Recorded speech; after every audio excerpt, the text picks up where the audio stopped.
আসসালামু আলাইকুম, সবাই কেমন আছেন? ভাইরাল ভাইরাল সবকিছুতে ভাইরাল। 13 বছরের শিশু বাচ্চা জুই, যার কাঁধে থাকার কথা ছিল স্কুল ব্যাগ, যে থাকার কথা ছিল স্কুল মাঠে, যে থাকার কথা ছিল স্কুলে, তার কোলে একজন শিশু বাচ্চা চলে এসেছে।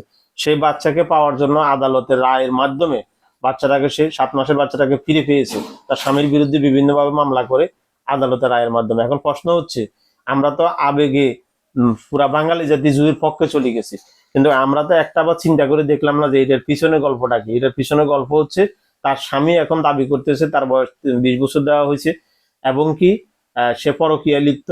তার স্বামীর বন্ধুর সাথে, তার সাথে বিভিন্ন ধরনের ছবি আছে। সে কিছু ডিটেলস সরাসরি এখন সোশ্যাল মিডিয়ায় তুলে আনছে, এবং প্রকৃত অর্থে কতগুলা মিডিয়ার মাধ্যমে জানতে পারলাম যে জুই নিজে একজন টিকটকার, টিকটক চালাইতো, এবং তার কথাবার্তা আমি ব্যক্তিগতভাবে যেটা দেখছি, আসলে সে শুধু ফাঁকনা না, পুরা বাল ফাঁকনা, কথাটা বলতে বাধ্য হলাম। আর এই বঙ্গুর সমাজে অনৈতিকতা, বাল্য বিবাহের একমাত্র কেন্দ্রবিন্দু হচ্ছে তার পরিবার, তার মা, তার বাবা। তারা যদি এটাকে ঠিক করতো, মানে খেয়াল করতো বাচ্চার দিকে, যে বাচ্চা কি করে, আপনার বাচ্চা সুন্দর, আপনার বাচ্চা কথা জানে, আপনার বাচ্চা একটু ব্রেনি, বিবেকবান, তাই বলি কি আপনি তাকে যেভাবে ইচ্ছা ছাড়িয়ে দেবেন? এখন তো তার এগুলা করার সময় না। যদি তার বাবা মার কথা অনুযায়ী, যদি তার বয়স 13 বছর অনুযায়ী এই কাজটা করে থাকে, তাহলে দায়ী আমি মনে করি তার বাবা মা। এটা আমার ব্যক্তিগত মতামত। কিন্তু এখন তার স্বামী যেটা তুলে আনছে, সেই প্রতিবেদন অনুযায়ী এখন তো আমরা দেখতেছি যে জুই মারাত্মক লেভেলের একটা, মানে বাঙালির আবেগের উপরে পুরা মুইতে দিছে একটা সিটারি।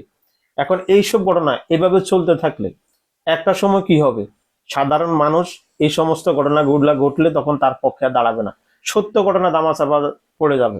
এই সমস্ত জুইদের কারণে, এই সমস্ত টিকটকারদের কারণে, এই সমস্ত ছেলেদের কারণে, এইরকম অভিভাবকদের কারণে এরকম সত্য ঘটনা মানুষ বিচার পাবে না।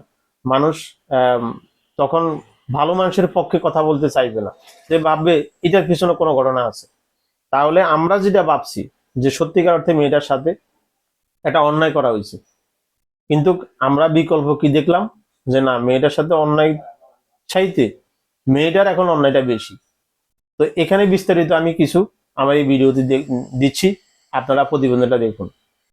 হ্যাঁ, সম্মানিত অডিয়েন্স, আমরা প্রথম প্রথম সবাই যে ভেবেছিলাম, যা ভাবছিলাম, গল্প কি আসলে তাই?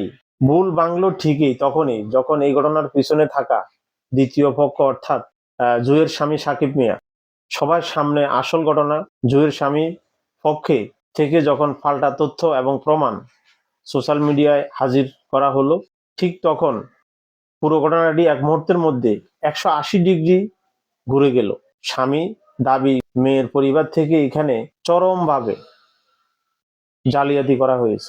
বিয়ের সময় নাকি মেয়ের বয়স 11 বা 13 ছিল, বরং নথিপত্র অনুযায়ী বয়স 20 বছর। শুধু তাই নয়, জুয়ের বিরুদ্ধে স্বেচ্ছায় বাড়ি ছেড়ে চলে যাওয়া যাওয়া এবং পরকীয়ার মতো মারাত্মক সবকিছু অভিযোগ এনে তার স্বামী, এবং স্বামী এই বক্তব্য সামনে আসার পর পুরো সচেতন সমাজ এখন দুই ভাগে বিভক্ত।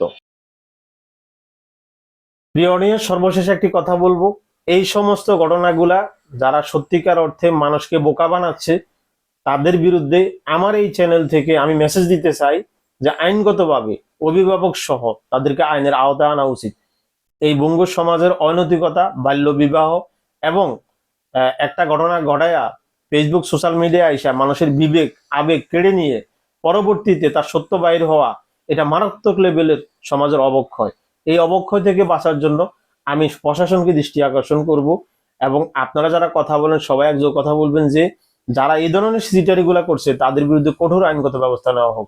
আমার কথাগুলো যদি ভালো লাগে কমেন্ট করে জানাবেন, ভিডিওটা শেয়ার করবেন এবং সাবস্ক্রাইব করে পাশে থাকবেন। সবাইকে অসংখ্য ধন্যবাদ। আসসালামু আলাইকুম।